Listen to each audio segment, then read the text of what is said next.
In this video, I will be showing you how to delete email forwarder in Namecheap account. So let's get started with the video.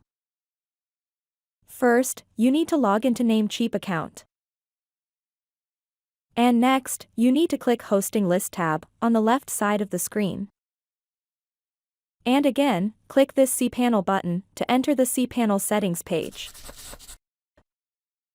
In this cPanel settings page, click and enter forwarders under email section. In this page, you will find all the email forwarders set up by you. I have couple of email forwarders in my Namecheap account. To delete an email forwarder, you need to click the delete link corresponding to the email address here. And again, you will have to confirm deleting the forwarding emails in this page. And done deleting forwarding emails from one email account to another email account in Namecheap.